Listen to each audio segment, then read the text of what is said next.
Contohnya Panji Gumilang tuh Pak, lihat Pak, harta kekayaannya 295 sertifikat tanah atas nama pribadi, bayangkan apa Pak tuh. Macam mana dia ngolah orang tuh Pak, pakai dalil. Uang sekitar 50 miliaran. Tadi yang saya dengar itu. Itu ngolah pakai dalil Pak, apa enggak mau orang Pak.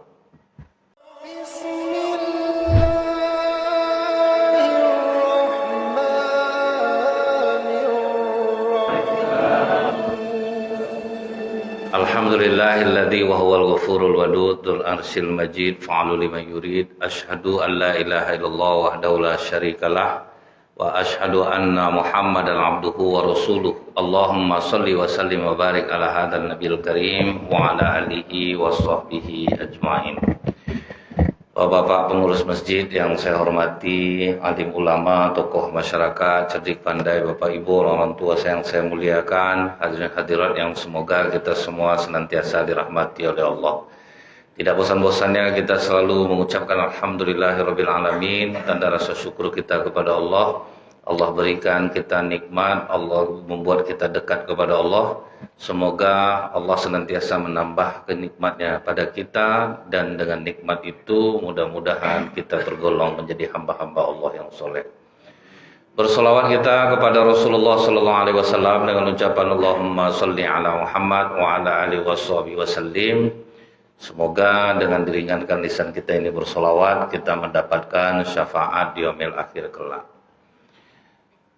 Iblis pernah menampakkan dirinya kepada Nabi Yahya bin Zakaria. Sebagaimana yang kita ketahui, ketika para sahabat saling membanggakan para nabi. Jadi kata para sahabat, Musa itu gelarnya Kalimullah, langsung bercakap-cakap dengan Allah. Datanglah sahabat yang lain, yang bagus itu adalah Nabi Isa, dia Ruhullah. Kemudian datang Rasulullah. Tidak ada sehebat Nabi Yahya. Kenapa Pak? Nabi Yahya ini nabi yang nyaris, mungkin boleh dibilang dalam riwayat, tidak ada sedikit pun melakukan dosa dan kesalahan. Yang langsung Allah mengucapkan selamat untuknya. Makanya ketika berjumpa Nabi Isa dan Nabi Yahya, Nabi Isa mengatakan, wahai Yahya, doakan aku kepada Allah, karena engkaulah orang yang langsung Allah mengucapkan salam kepadanya. Kemudian datang pula Nabi Yahya, seharusnya kau yang mendoakan aku, engkau adalah Ruhullah. Jadi saling ini ya Pak ya, saling menghargai satu sama lain. Nah kemudian ketika iblis menampakkan diri ini Bu, dia banyak membawa kalung perhiasan-perhiasan yang dia gantung di lehernya. Nabi Yahya bertanya kepada iblis ini, apa yang kau bawa itu? Aku sedang membawa perhiasan-perhiasan yang dengan perhiasan ini aku bisa untuk menggelincirkan anak cucu Adam. Kata Nabi Yahya, ada tidak kira-kira yang bisa untuk aku di antara perhiasan yang kau bawa itu? Aku nunggu-nunggu kau kenyang aja. Kalau kau kenyang bisa aku masuk. Itulah salah satu perhiasan aku. Karena kalau kau kenyang, kau pasti lemah beribadah. Itu Pak ya. Jadi dah dapat kita senjatai satu nih, kenyang nih.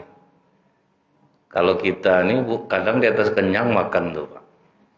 Sudah makanan pembuka, makanan berat, makanan penutup lagi Pak. Sampai bodoh kita makan kadang.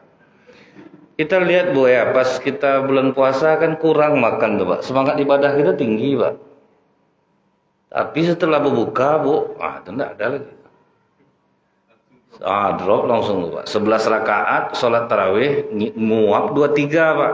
Lebih banyak jumlah nguap daripada jumlah rakaat sholat lagi. Itu memang terbukti ternyata. Makanya iblis di bulan Ramadan itu tuh Bu, dia memang dibelenggu dia. Cuman kan sudah dikejar setoran dulu dia Pak. Buatnya kita makan kenyang-kenyang sampai akhirnya banyak yang sulit untuk melakukan ibadah.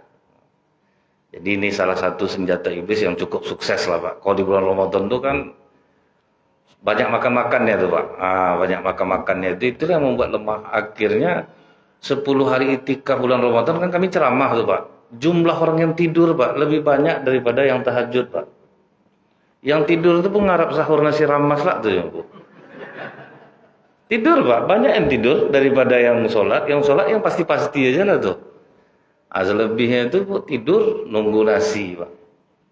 Jadi memang ini ternyata senjata yang disampaikan iblis kepada Nabi Yahya, dan itu berlaku sampai hari ini. Jadi siapapun yang makannya kekenyangan, otomatis ibadahnya pasti melemah. Nah, itu udah otomatis tuh Pak, nggak mungkin enggak. Karena berat. Kemudian Pak, mulai iblis membisikkan, sempat tahu masyarakat hancur kau. Nah, mulai ditakutkan ya Pak. Kau orang dihormati orang, kau tokoh masyarakat. Tapi biarkan dia sampai melahirkan dulu. Nah, setelah melahirkan, cepat kau sembelih anak itu. Karena kalau sempat turun abang yang bertiga itu nanti nampak dia anak, azab kau nanti.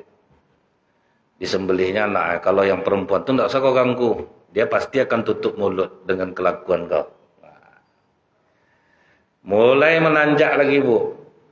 Sempat perempuan itu buka mulut karena anaknya kau bunuh. Tambah parah kau kena lagi. Baru dibunuhnya pula perempuan ini. Berapa banyak dosa dibuatnya Pak. Dengan kesabaran tuh. Jadi kalau kita hafal pola ini, kami Ustadz aja banyak yang kena Bu. Pertama bertanya dulu, Assalamualaikum Ustadz, Waalaikumsalam. Saya ibu ini Ustadz, ada masalah sama suami saya. Lama-lama ngobrol tuh tertekan juga foto ibu nih Pak. Cantik ibu nih Pak. Itu misalnya, itu pandai saya itu. Janganlah Pak bilang pengalaman pribadi pula. Salah dia istri saya itu Pak, kena saya nanti. Saya sesenyum Pak, kena aja nanti ya Pak.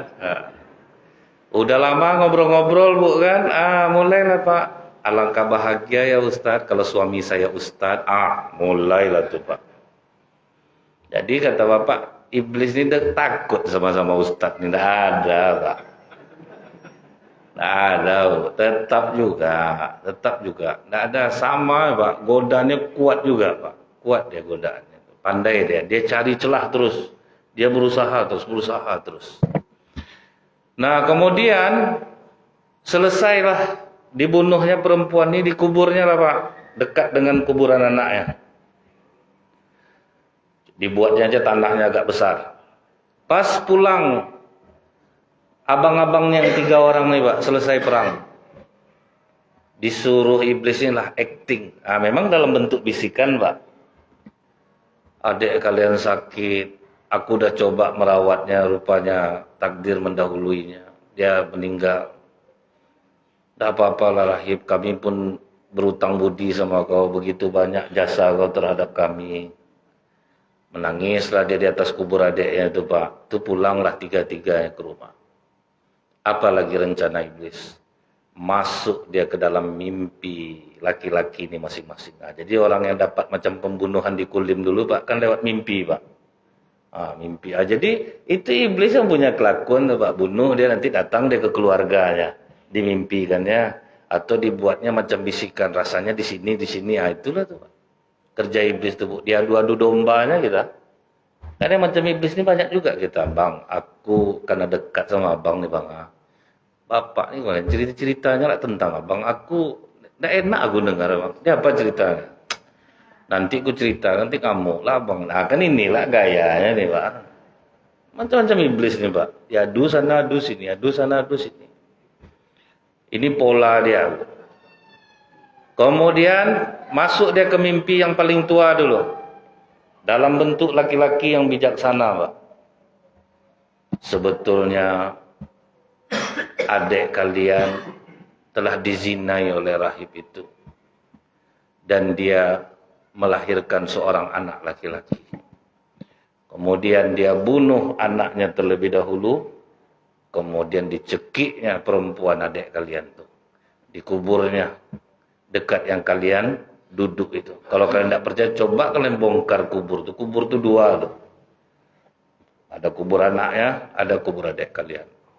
Datanglah ke mimpi adik yang kedua, ke tengah, yang tengah. Datang pula sama yang ketiga, sama mimpinya Pak. Begitu tersentak, aku mimpi Bang. Mimpi apa kau? Rupa sama mimpinya Pak. Tidak mungkin lah rahib itu seperti itu. Tapi karena kita mimpi bertiga nih, apa pula salahnya kita lihat ke sana. Nah, pergi ke situ, Pak. Nampak kubur itu, Bu. Rahib ini udah ketakutan, gali kubur ini. Gali. Begitu digali, rupanya betul, Pak. Maka diminta 3 bersaudara inilah penguasa untuk menghukum rahib itu. Itulah maka banyak ahli-ahli ibadah, ahli-ahli agama kenanya dengan masalah inilah, Pak. Salah perempuan. Dan itu tidak bisa dihindarkan. Banyak kita lihat, Bu, ya, kejadiannya karena ceramah ke sana, ceramah kemari, disangka orang kan kami ini orang baik betul. Hantu juga, Pak. Enggak ada. Pak, macam, oh ini ustaz ini baik nih, ini baik nih. Beda duduk aja kita sebetulnya, Pak. Yang tahu mana mulia kita mungkin di sisi Allah. Mungkin lebih mulia Bapak Ibu ini lagi daripada kami ini. Cuman kan Allah menutupkan aib kami aja, Pak. Sehingga masih nampak apa. Tapi kan banyak kita lihat, Pak, ya. Seorang ulama menzinai 2 orang santrinya. Sedang ceramah ditangkap polisi. Nah, itu viral tuh, Pak. Berapa bulan yang lalu kejadiannya. Sempat masyarakat mau mengeroyok polisi waktu itu, Bu. Wah, ini kriminalisasi ulama nih. Kan awalnya itu, Pak. Rupanya terbukti. Terus ada lagi, kalau nengok gayanya, Bu, sesoleh-solehnya. Pokoknya hari-hari pakai jubah, pokoknya soleh lah, Pak, wajahnya tuh. Tiap hari nampil di YouTube. Ceramah. Akhirnya istrinya sendiri yang melaporkannya. Dia menzinai santrinya. Di studio dia. Istri udah curiga kok sering santriwati masuk ke dalam ruangan itu. Dibilangnya lah untuk keberkahan, supaya hafalan makin kuat. Agak gitu-gitu, Pak, olahnya, Pak. Kami ngolah pakai dalil, Pak. Kena orang di luar. Contohnya Panji Gumilang tuh, Pak. Lihat, Pak, harta kekayaannya 295 sertifikat tanah atas nama pribadi. Bayangkan, oh, Bapak tuh. Macam mana dia ngolah orang tuh, Pak, pakai dalil. Uang sekitar 50 miliaran. Tadi yang saya dengar itu. Ngolah pakai dalil, Pak. Apa enggak mau orang, Pak? Dan ingat, Bapak Ibu, Indonesia negara terdermawan nomor 1 di dunia. Itu, Pak. Nomor 1 di dunia, Pak. Paling dermawan. Itulah dahsyatnya orang Indonesia ini, Pak. Jadi, begitu si rahib ini ketahuan, ditangkap oleh penguasa, dipancangkan dia di tiang salib, datang iblis itu balik, Pak. Apa kata iblis ini? Aku yang menggodamu. Sampai engkau membunuh anak kecil itu, kau bunuh perempuan itu, dan aku pula yang masuk memberitahu ke mimpi saudara-saudaranya. Sekarang kau telah berada di sini.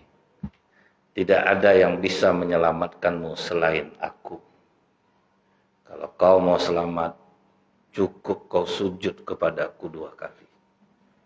Kata rahib ini, bagaimana aku mau sujud? Tangan aku disalib. Kedipkan aja mata kau 2 kali, tanda kau sujud kepadaku. Dikedipnya mata 2 kali, Pak. Inilah yang dikatakan Allah dalam surah Al-Hasyr ayat 16-17.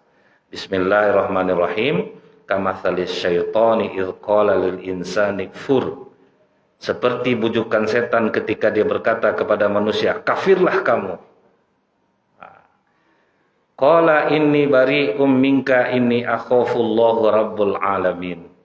Sesungguhnya aku berlepas diri kepadamu. Sudah orang kafir dibantai ketawa, Pak. Aku berlepas diri kepadamu. Sesungguhnya aku takut kepada Tuhan semesta alam. Ini yang diceritakan Rasulullah, Bu, tentang ayat ini, bahwa seorang ahli ibadah yang hancur jadinya gara-gara dekat dengan perempuan. Jadi inilah kata Rasulullah fitnah yang paling besar terhadap laki-laki. Bukan perempuannya jahat, Bu, enggak. Laki-laki ini dahsyat, Pak. Dia nih yang membuat perempuan itu terkena kadang. Perempuan ini baik, Bu. Dikasihnya perhatian, kasih sayang, udah makan belum? Udah kalau sakit nanti abang antar obat. Kan macam-macam tuh Pak. Kan banyak Bu suami sekarang nih Bu ya, sama istri tetangga ramah Bu. Enggak tanggung ramah lagi. Dari ketawa bapak curiga saya nih Pak. Orang ke istri sendiri Pak ramah. Itu baru bagus. Ini ke istri orang Pak. Kak, udah makan. Udah pulang Bapak. Datang istri bang, aku sakit perut, makan juga cabai itu lagi. Kalau udah berapa kali dibilang, itu kadang tuh Pak yang sedih, itu perasaan istri. Nah kemudian, apakah kalangan ahli ibadah saja yang dihantam oleh iblis? Ternyata tidak Pak. Di kalangan para nabi pun dia pun masuk walaupun gagal. Nah, tapi dia berarti kan masuk dia Pak ke kalangan para nabi. Dari Salim bin Abdullah, dari bapaknya Abdullah bin Umar berkata, tatkala Nabi Nuh berada di atas kapal. Nabi Nuh ini berdakwah, cobalah 350 diangkat menjadi Nabi, berarti 500 tahunan dakwah Pak. 500 tahun berdakwah, jamaahnya 70 orang, apa enggak hafal Nabi Nuh? Jamaahnya cuma 70. Jadi hafal dia wajahnya semua Bu. Tiba-tiba pas naikkan ke atas kapal, ada satu yang bentuk mulutnya seperti mulut sapi. Ditanya Nabi Nuh, siapa kau nih? Dan siapa yang menaikkan kau ke kapal aku? Aku terpaksa naik ke kapal kau nih, karena aku diperintahkan oleh Allah. Tapi aku ada misi juga. Aku ingin badan sahabatmu bersamamu, hati mereka bersamaku. Oh, iblis kau rupanya. Turun. Tunggu Nuh, aku kan diperintah Allah. Aku akan memberitahu dua hal kepadamu. Kalau anak cucu Adam melakukan dua hal ini, setaat apapun mereka beribadah, mereka tidak akan pernah bisa mengalahkan aku. Nah, jadi dia tidak larang Bu. Ibu mau ke masjid, bapak mau berzikir, mau baca Quran, mau puasa sunat, mau tahajud malam. Tidak dilarang oleh iblis Pak. Dia hanya memasukkan dua ini saja. Yang pertama, iri hati, hasad dan dengki. Kalau udah ada ini di hati umat Islam, setaat apapun beribadah, dia tidak akan pernah bisa mengalahkan iblis. Dengki ini Bu, menyerang siapa saja Bu. Kami sesama ustadz saja kata Bapak, ada yang pendengki Pak. Nengok kawan ramai jadwalnya sakit hatinya. Bukan ada, saya pernah kena dulu Pak. Yang menjadi bunga dulu Bu ya, untuk ceramah di Masjid Nurul Islam Perawang itu betul-betul mereka hanya dari Pekanbaru ngambil ustadz tuh Pak. Dan mereka rela bayar besar untuk itu. Gitu. Saya sempat ditelepon waktu itu oleh pengurusnya. Ustadz Nazir bisa enggak ngisi Rabu malam di sini? Cuman belum kami tentukan hari yang lagi. Ustadz fokus di kitab apa? Udah saya bilang. Oke Ustadz, tunggu kami hubungi lagi. Jumpalah saya Bu, kawan akrab saya, seorang mubalik besar yang sudah lama mengisi di sana Pak. Dan saya yakin pasti beliau akan nanya ke Ustadz ini tentang saya. Begitu saya bilang sama Ustadz ini, saya ditelepon sama Masjid Nurul Islam tadi. Alhamdulillah, mulut bolehlah Pak. Alhamdulillah, Masya Allah, Tabarakallah. Selamat Ustadz.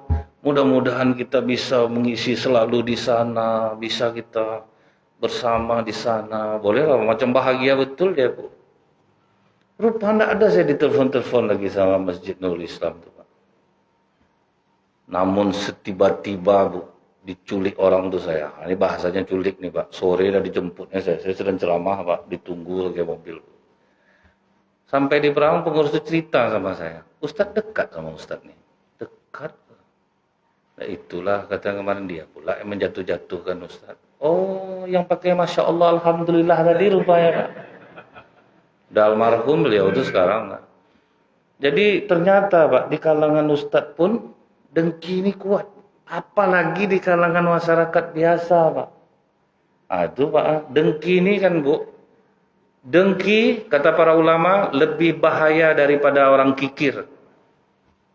Orang kikir dia tidak mau uangnya keluar. Orang dengki, orang yang berduit dia yang sakit hati. Kan lebih parah lagi itu Pak. Dan ingin dia orang itu hilang nikmat dari dirinya. Itulah dahsyatnya orang dengki itu. Kadang kita nih udah rajin sholat, sempat masuk perasaan ini ke dalam jiwa kita, Pak. Dengki sama orang, hilang amal soleh. Ada, kan di masa Khalifah Umar bin Khattab, kerajaan ini tetap bertahan, Pak. Cuman tunduk kepada Khalifah Umar bin Khattab. Nah, pada masa kerajaan, Bu, ya, pada masa Umar tuh kerajaan masih ada tuh, Pak. Tapi mereka tunduk kepada Khalifah. Diceritakan, Bu, ada seorang raja muslim mengangkat seorang anak yatim. Karena tidak tahu siapa bapaknya, maka dikasihlah namanya Ahmad bin Yatim. Dididik oleh raja, disekolahkan. Rupanya cerdas anak ini, Pak. Cerdas anak ini.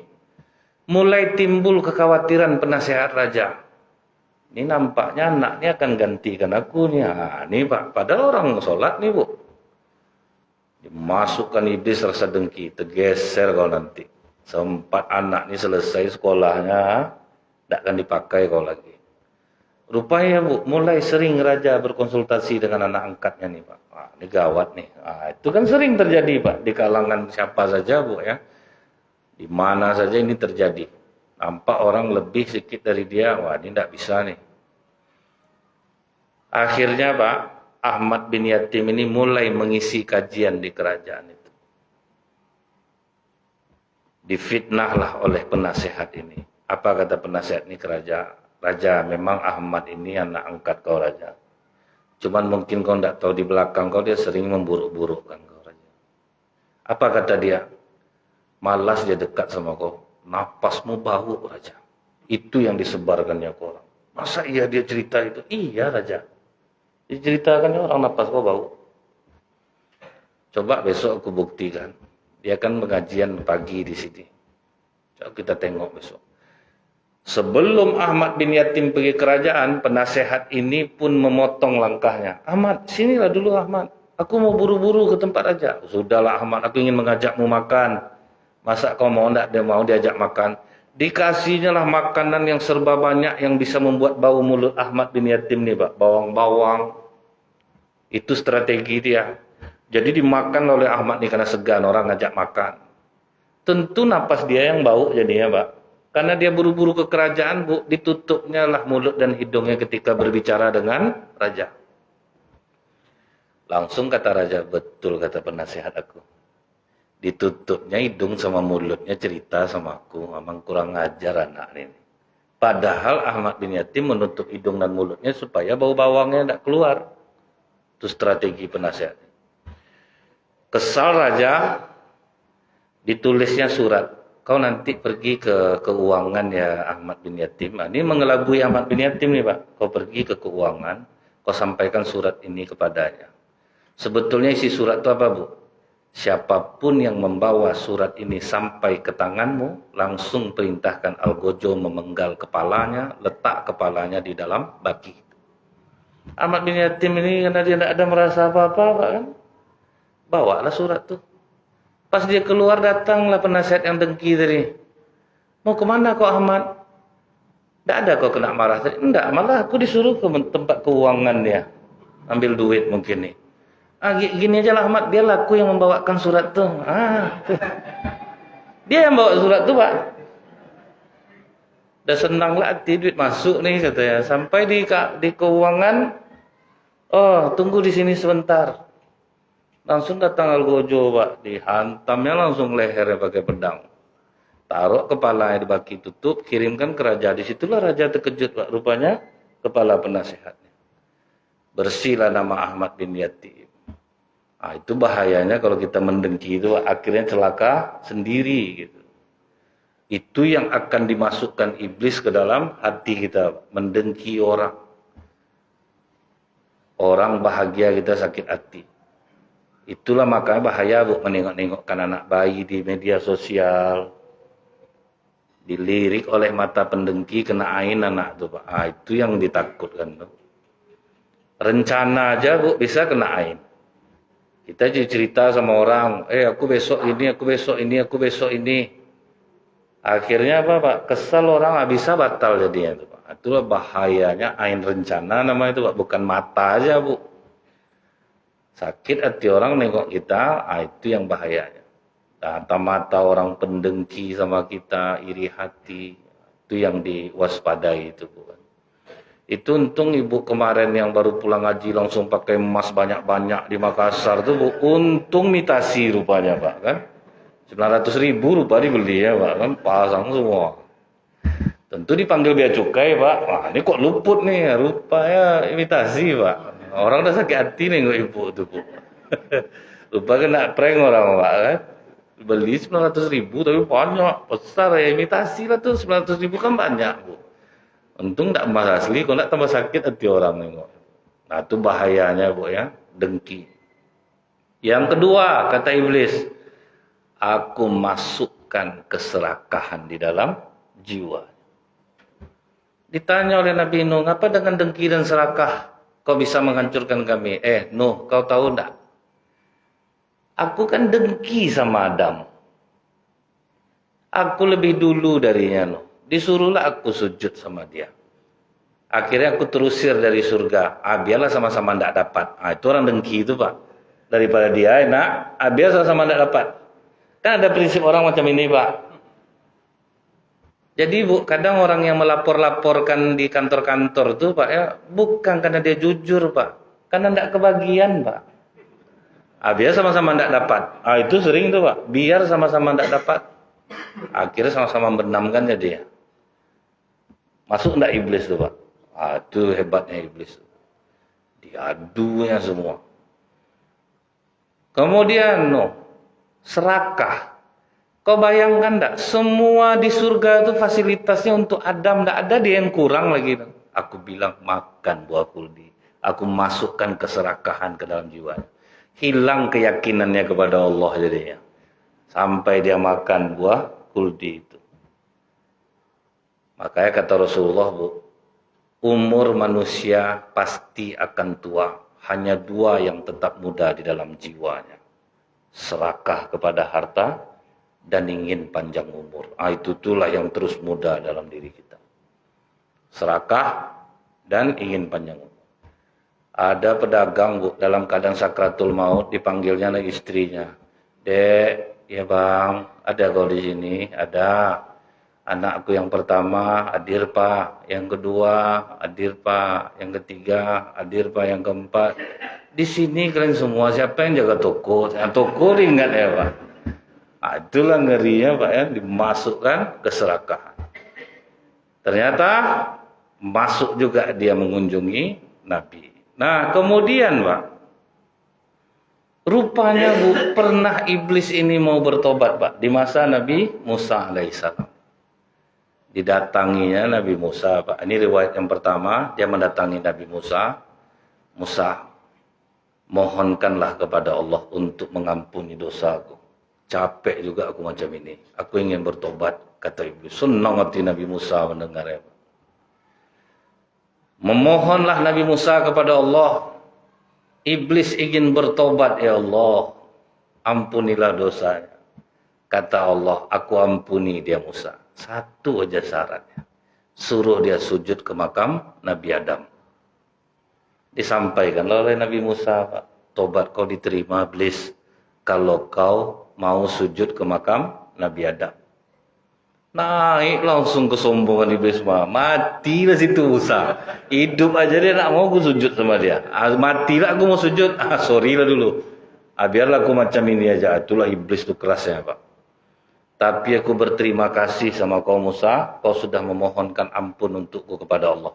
Aku kasih kau 3 senjata Musa. Dan ini harus kau ingat-ingat betul. Ketika kau marah, aku berada di mata dan aliran darahmu. Itu, Pak.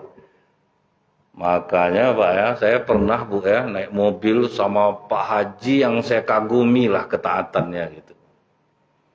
Rupa pas dipotong orang ngamuk juga rupanya, Pak, kan. Sampai saya lah menyabarkan di sebelah. Selama ini saya kagum, Pak, ya, Bapak ini penyabar apa, rupa tensi tinggi, Bu. Itulah hebatnya iblis itu, Pak.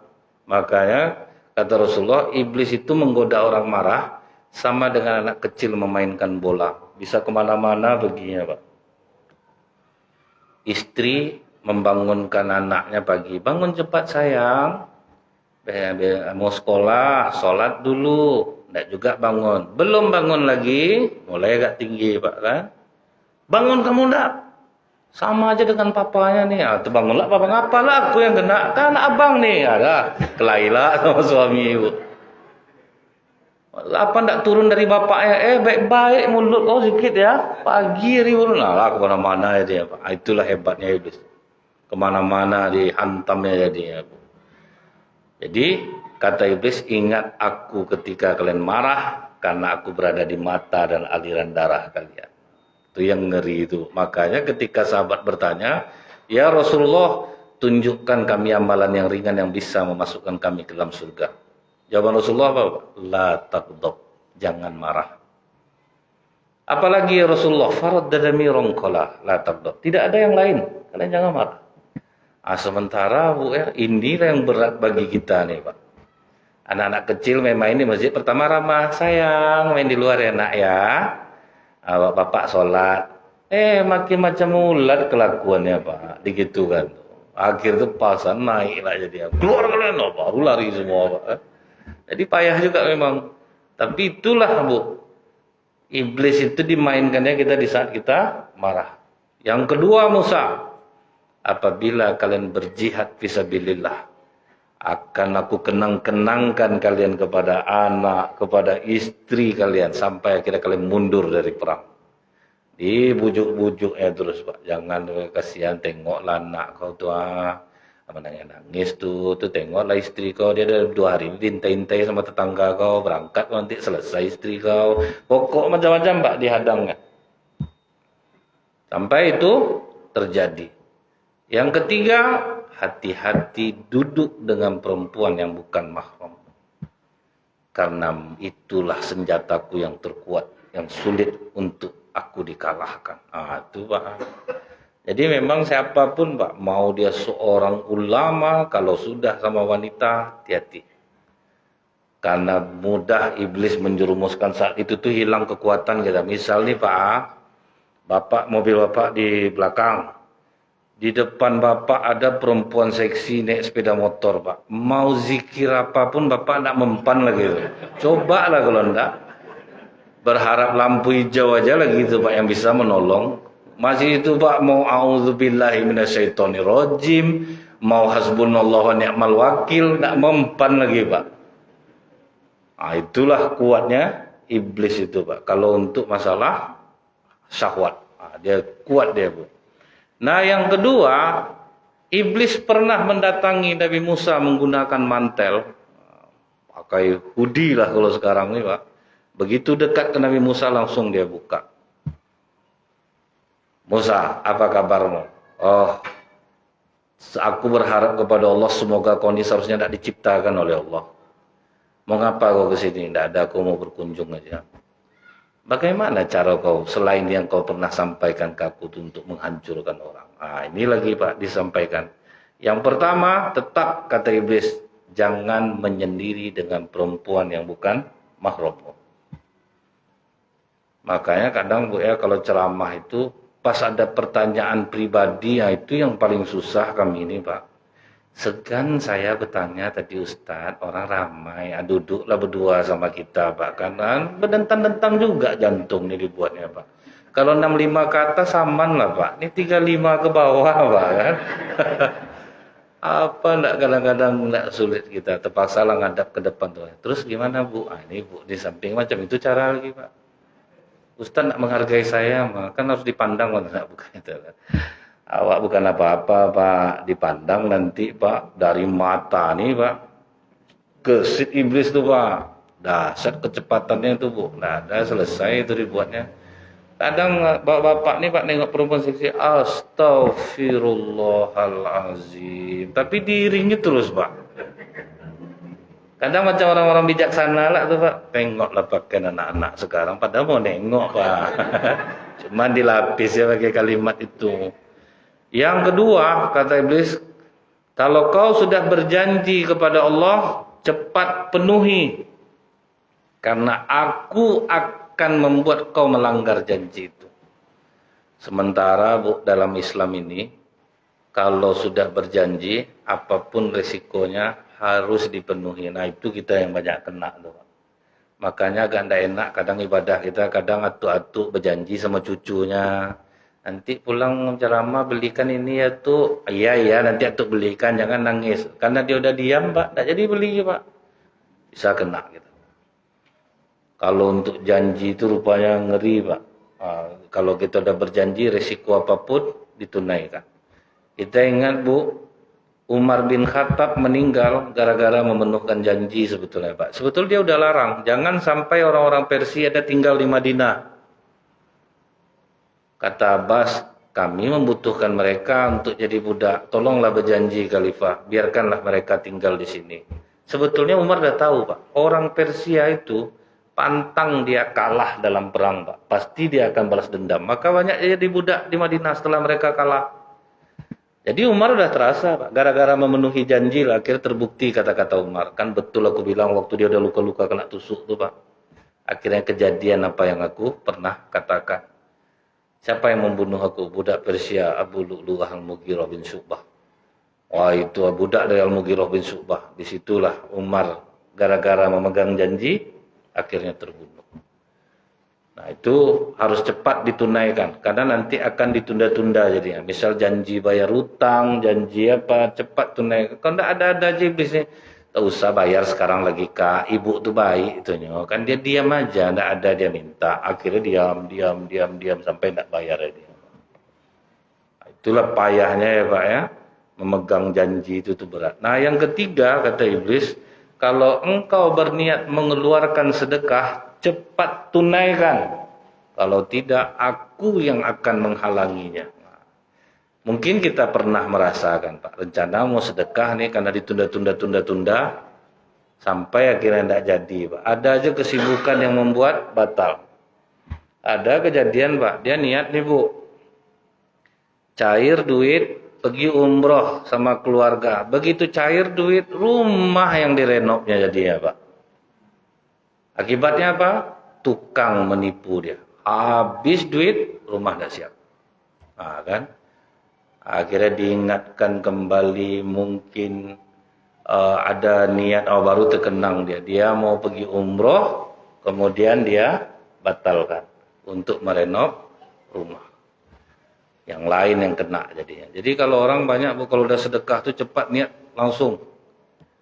Ada penerjun payung Bu, dia pertama kali mau terjun payung. Ya Allah, kalau kembang payung aku nanti aku potong sapi di rumah, aku ajak orang-orang miskin makan. Pas loncat kembang payungnya Bu, ya Allah kambing aja lah ya Allah, sapi besar betul. Tambah turun jadinya Pak. Selamat sampai wayap jadinya Bu. Itu bahayanya Pak ya kalau orang berjanji-janji tapi dia tidak menunaikannya. Kemudian Pak, dari Abu Musa dia berkata ketika waktu pagi tiba, iblis ini dikumpulkannya lah bala-bala tentaranya tuh.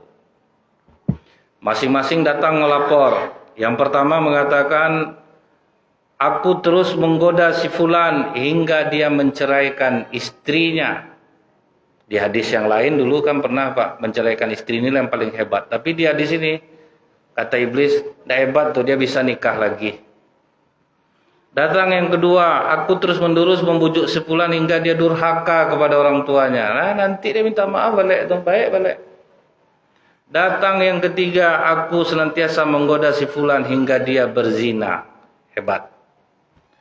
Aku berhasil membuat orang menenggak minuman keras.